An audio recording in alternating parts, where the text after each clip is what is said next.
que se llame pecado leve. Porque al yo llamar pecado venial, estoy diciendo, estoy quitándole la carga del pecado al volverlo yo leve. Y resulta que no hay ningún pecado leve, ni el pecado pequeño es leve, ni el pecado grande es leve. Ahora, no quiere decir que no hay diferentes clases de pecado. La Biblia nos revela, desde Génesis hasta Apocalipsis, que hay diferentes clases de pecado. Pecado pequeño, pecado grande, aunque hay muchos que se burlan y dicen que hay pecado pequeño ni pecado grande. Todo es igual. No, todo no es igual. Hay pecado pequeño y hay pecado grande. Yo creo que tú eres inteligente como para saber que si te fumas un cigarrillo puede ser pecado, pero si te fumas 3 paquetes, tiene que ser peor. No es lo mismo violar a un niño que violar 10 niños. Tú lo sabes que es así.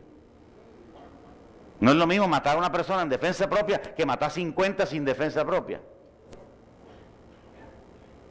Hay diferentes pecados. En este versículo de Amós 2:4 se nos revela que el pecado se puede sumar y también se puede restar, porque la sangre de Cristo resta el pecado. La sangre de Cristo disminuye el pecado, quita el pecado, borra el pecado.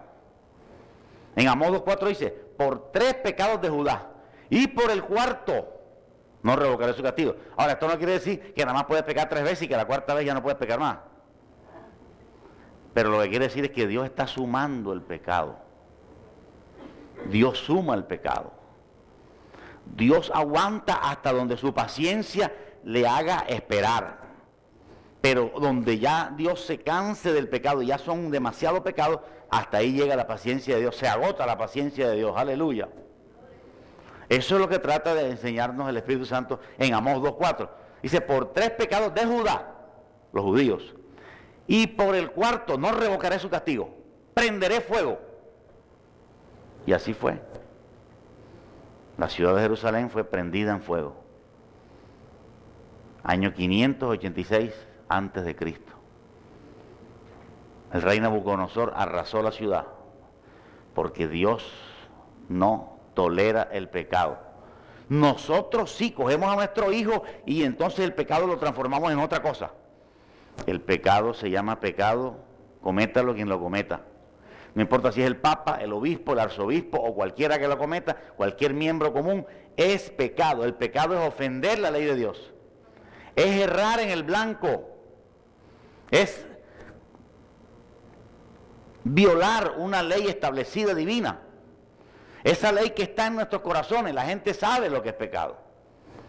La gente sabe que al tomarse una cerveza o al hacer cualquier cosa de esta, sabe que está pecando. Sabe que está haciendo algo malo. Algo por allá en el interior le suena. La conciencia lo acusa. Por eso debemos tener bien en cuenta que la única cosa que nos separa de Dios es el pecado. Pablo dijo, ¿quién nos separará del amor de Cristo? Y enunció una serie de cosas. Tribulación, a mí no me separa la tribulación de Cristo. Angustia, a mí no me separa la angustia de Cristo. Dijo Pablo. Espada, no, a mí la espada no me separa de Cristo. Nada me separará del amor de Cristo. Pero en esa lista no está el pecado.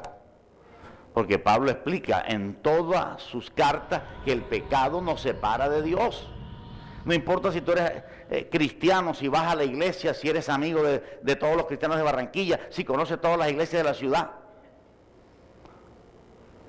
O como un varón que se fue de la iglesia porque discutimos, él discutió con algunos líderes,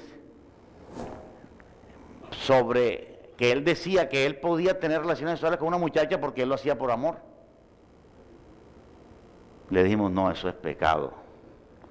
Estás engañado y vas rumbo al infierno. Entonces, cuando uno enfrenta una situación así, se expone a que la persona se vaya. Pero nosotros vamos a exponernos a que las personas se sigan yendo. Aleluya. Porque yo no soy enviado a llenar la iglesia. De eso se encarga Dios. Y si usted quiere, pero yo predico la verdad. Eso tiene que ser así. Tengo que predicar contra el pecado porque el pecado es la base central de la destrucción del cristianismo. Lo demás no sirve para nada, lo demás son puros juguetes. Lo importante, lo central es que un creyente que se sienta ahí en la iglesia y tiene pecado en su interior, no tiene comunión con Dios, no tiene relación con Dios. La relación y la comunión con Dios está cortada completamente. ¿Cuántos dicen gloria a Dios? Dios no puede tener comunión. Cuando Adán pecó, se rompió la comunión enseguida. No porque Dios sea un Dios fino, orgulloso, pecaste, no te hablo, sino porque Dios no puede estar en la presencia del pecado. Dios no puede tener contacto con el pecado. Dios es un Dios de santidad. Por eso los ángeles dicen: santo, santo, santo, Señor Dios Todopoderoso. Aleluya, gloria a Dios. En Jeremías 32, 35, dice así la palabra de Dios: y edificaron lugares altos a Baal. Está hablando Dios. Dice: los cuales están en el valle del hijo de Hinón, para hacer pasar por el fuego sus hijos y sus hijas a Moloc.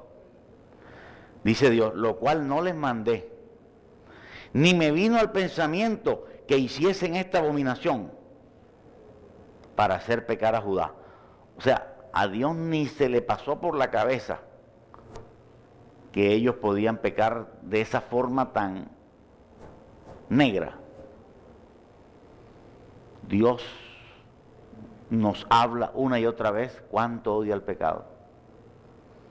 En Ezequiel 18:4 también nos dice: todas las almas son mías. El alma del Padre, así el alma del Hijo es mía. Pero el alma que pecare, esa morirá. Nosotros tenemos una idea muy liviana, me incluyo, del pecado. Y nosotros tenemos una idea liviana del pecado porque eso es lo que nos enseñaron. ¿Quién nos enseñó eso? Primero nuestros padres. Para nuestros padres, que no tenían a Dios, y muchas veces lo tenían, pero religiosamente, ellos no nos enseñaron a conocer verdaderamente cómo es el pecado y cómo debe corregirse un hijo para evitar que esté cerca del pecado. En el colegio donde fuimos, la misma cosa. El pecado era tratado livianamente. Un padre que sabe el peso del pecado debe corregir a su hijo. Eso va ligado, esa doctrina va ligada. Porque si tú a tu hijo no lo corriges ni lo castigas, le estás ministrando a su espíritu que el pecado es liviano. Se lo estás ministrando. Si tú dices: no, mijito, tranquilo, ven acá. No, que me acosté con la muchacha enfrente. No, pero ven acá, para que te meten en ese lío, papá. Pero tú estás fregado, mijo. Ojalá embarazarte y ponte el lío. Bueno, estás fregado, pues. Ya, eso es toda la actitud del papá. Entonces el pelado dice: de verdad, papi, metí el guayo, pero no, papi, ya. No hay un castigo por el pecado. Entonces ese niño entiende que eso es una falla. Eso es como coger manteca y derramarla en el suelo. Ay, papito, botaste la manteca, papi. Ay, botaste la manteca en el piso. Y hay más escándalo cuando bota la manteca que cuando se acuesta con la manteca. Se disgusta más en la casa cuando se derrama el pote de manteca. Entonces el pelado dice: aquí lo que vale es el billete, la manteca es lo que vale aquí. Pero que yo tenga sexo con otra cosa, eso. Aquí en Barranquilla, ¿qué primaba? Los papás cogían a los hijos y se los llevaban para los burdeles para que fueran hombres.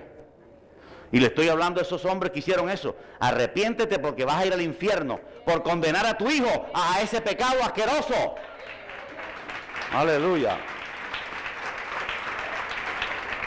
Y que para que sea hombre, entonces le voy a regalar una plata para una prostituta.